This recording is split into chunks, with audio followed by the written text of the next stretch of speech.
Beda, saya mengejar data primer, mereka mengejar data asli. Data primer ini adalah data yang fotokopi dari asli, ya, tapi dilegalisir, tapi fotokopi legalisir ini dikasih ke badan publik. Artinya ini barang publik, bukan barang pribadi. Jadi ini tidak boleh dilindungi oleh undang-undang perlindungan data pribadi. Karena saya minta seperti ini. Nah, indikasi tadi. Berarti ini adalah fotokopi dan legalisir dari dokumen ijazah asli. Benar, inilah satu-satunya. Untuk pertama kali dengan kebanggaan kita ya, rakyat yang menang. Meminta ini susah banget. Saya meminta ini ke 8 kementerian, lembaga, dan pemerintahan daerah. Ya, ini mengalami penolakan dan dramatisir tadi. Ini sempat dilindungi oleh peraturan keputusan KPU 731 tadi.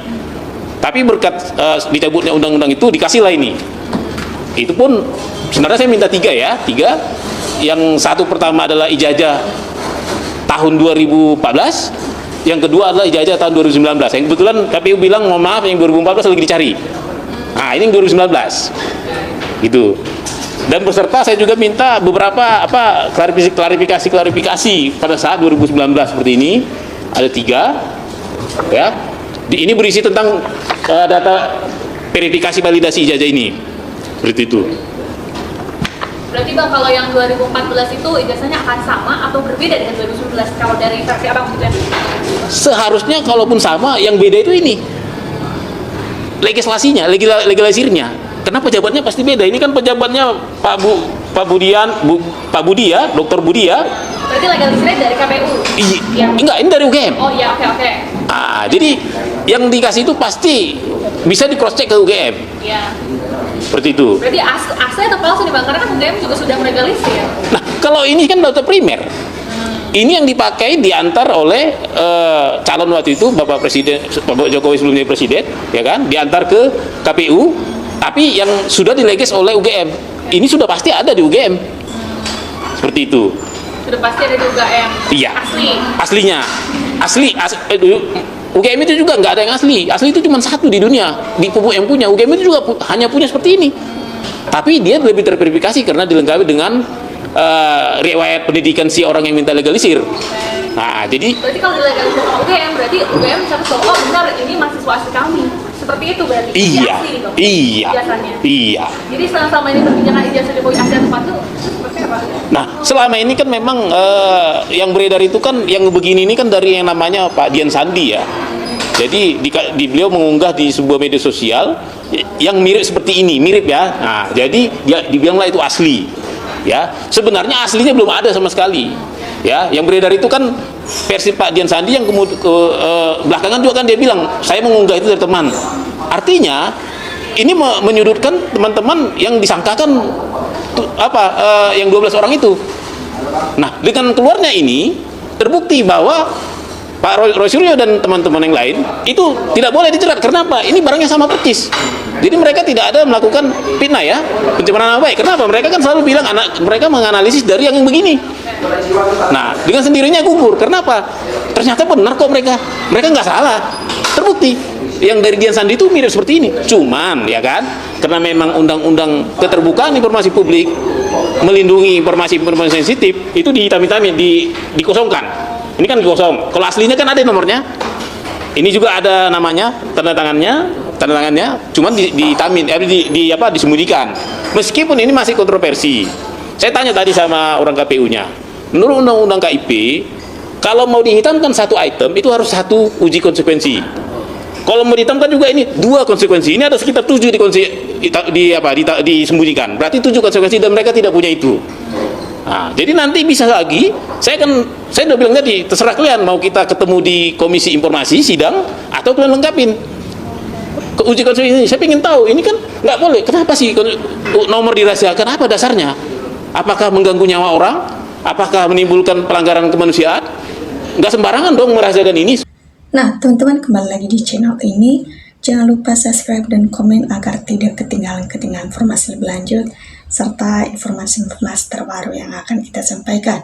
Nah, teman-teman, dalam klip video tersebut menarik sekali di mana banyak teman baru dari Bapak ini atau pemuda ini memberikan fakta-fakta terbaru mengenai tentang tudingan-tudingan kasus UGM ini. Tentunya kita sebagai masyarakat Indonesia selalu ingin mengetahui tentang berita-berita tersebut karena sudah beberapa tahun tapi sampai sekarang masih belum bisa terselesaikan kasus tersebut. Ya, itulah yang menjadi pembicaraan hangat di beberapa media sosial, ya tentunya seperti begitu.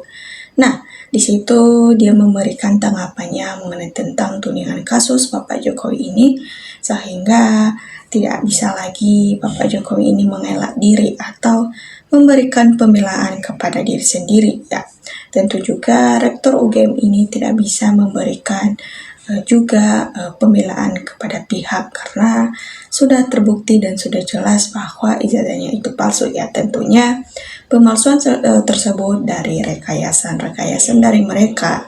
Ya, banyak hal-hal yang sudah dibuat dari mereka, tapi kebohongan itu ternyata terbongkar juga, ya seperti begitu. Dan pemuda ini memberikan tanggapannya serta temuan terbarunya, bahkan dia lebih jenius dari Roy Suryo memberikan tersebut. Ya, tentunya ketika mereka bersatu menyuarakan kebenaran, memberikan bukti yang jelas, ya otomatis Bapak Jokowi ini atau bagian dari Mulyono ini langsung bisa ditangkap, ya, karena penemuannya ini atau hal fakta-fakta terbaru yang ia berikan ini sudah pasti memberikan kesan yang memang benar-benar tidak bisa mengelak diri lagi.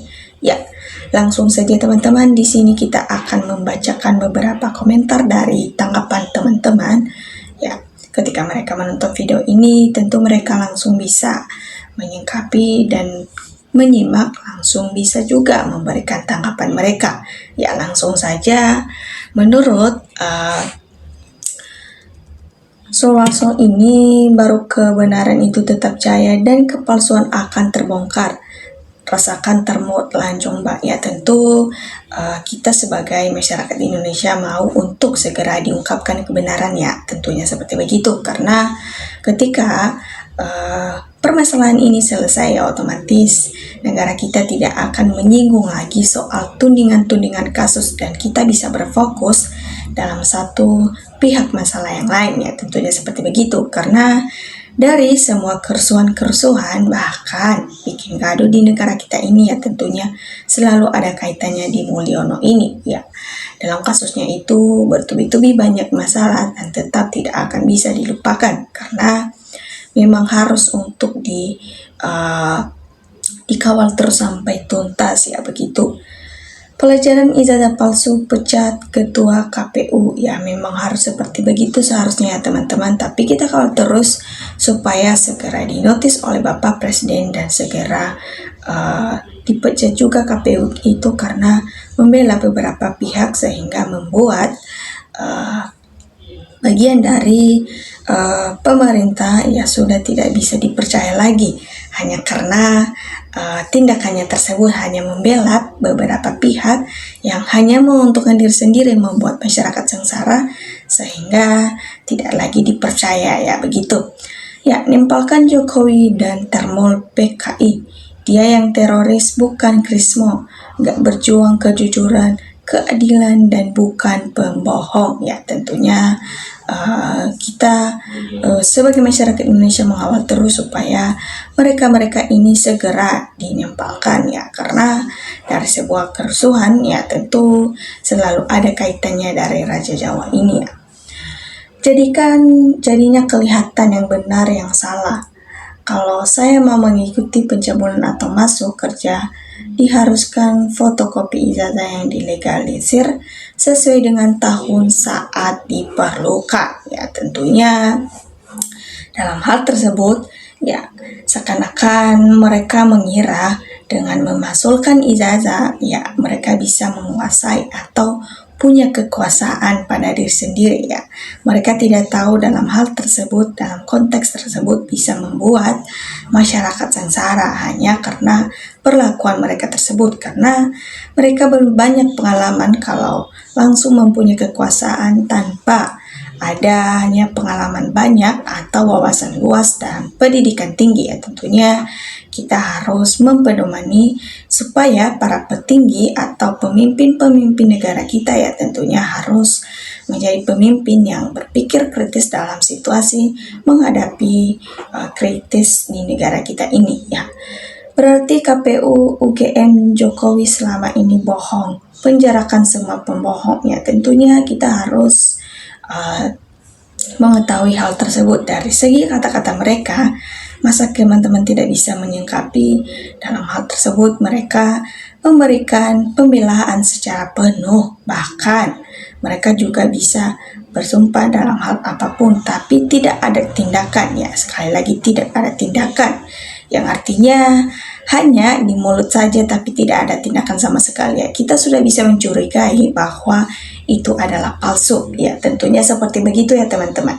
Kalau kerjakan polisi KPK termul, mereka nggak bisa menangkap massa rakyat 280 ya. Memang seperti begitu. Kalau pemerintah tidak bertindak ya biarlah masyarakat yang bertindak ya. Tentunya kalau masyarakat yang bertindak ya mungkin tidak ada lagi ampun ya di situ nanti. Bubarkan semua bagi jatuh hukum, tidak bisa menindak Jokowi ya, jelas korupsi banyak buktinya. Apa rakyat yang harus ngambil tindakan ya? Ya memang dalam konteks tersebut banyak hal-hal yang sudah kita curigai ya, karena semuanya selalu terkait dengan Mulyono ini. Bubarkan Hakim Termol. Alhamdulillah sepintar-pintarnya si pemohon ini menutupi kecurangan. Dia selama ini semoga si Mulyono ini dipenjara sampai busuk di penjara ya, karena sudah muak ya, kita sebagai masyarakat Indonesia sudah muak dan geram dengan hal-hal tersebut ya. Makanya kita mau untuk segera diambil tindakan dalam hal mereka diperiksa ya, begitu supaya politik ini segera terselesaikan dalam hal-hal tersebut, karena kita sudah muak dengan mendengarkan nama saja ya. Teman-teman coba berikan tanggapannya di kolom komentar. Tanggapan teman-teman sangat berarti supaya kita bisa saling mendukung dan dukung terus channel ini supaya kita bisa saling bertukar pikiran juga dalam menyingkapi situasi-situasi politik di negara kita ini, terutama politik yang tertuju pada bagian Mulyono ini. Terima kasih teman-teman.